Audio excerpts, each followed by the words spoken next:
Maladie multifactorielle. Le facteur de risque principal, c'est l'âge, puisque 80% des femmes qui ont un cancer du sein sont âgées de plus de 50 ans.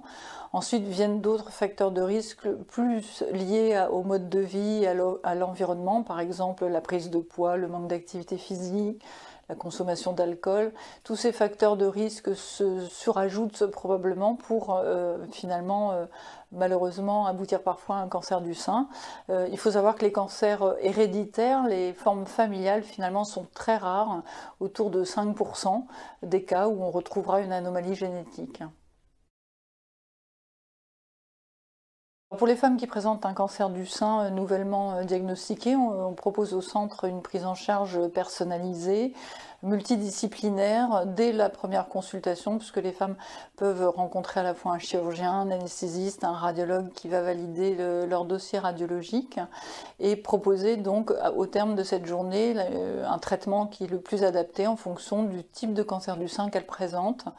En ce qui concerne le surrisque, il faut savoir que dans notre établissement, nous prenons en charge 700 nouvelles familles par an qui présentent un surrisque probablement lié à une maladie génétique héréditaire et qui donc bénéficient de tests pour déterminer ces mutations. Et ces tests, qu'ils soient positifs ou négatifs, aboutissent à une proposition de stratégie de surveillance en fonction. Dans la majorité des cas, on commence le traitement par un acte chirurgical et donc notre organisation permet aux femmes qui rencontrent le chirurgien de rencontrer l'anesthésiste au décours de la consultation. On peut envisager la reconstruction du sein en même temps quand on enlève le sein dans un grand nombre de cas désormais. Ensuite, les autres solutions sont surtout dominées par la chimiothérapie. Maintenant, il est plus fréquent qu'auparavant de débuter la séquence de traitement par la chimiothérapie et les patientes sont opérées secondairement en fonction aussi de la réponse à la chimiothérapie.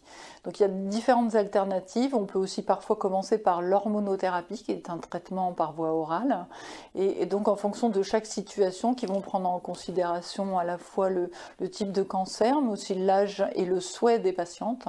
On peut être amené à proposer différents traitements mais la chirurgie reste très majoritaire. Le cancer du sein donc, est un dépistage qui existe depuis de nombreuses années, qui a d'ailleurs été inauguré dans l'ensemble des pays européens également, et qui permet donc aux femmes entre 50 et 74 ans de recevoir une invitation à effectuer une mammographie, et ce gratuitement. L'objectif de ce dépistage est de diagnostiquer le plus précocement possible des formes donc qui vont se traiter mieux avec un meilleur pronostic, une meilleure évolution de la maladie. Et donc on encourage activement toutes les femmes qui reçoivent cette convocation de prendre rendez-vous.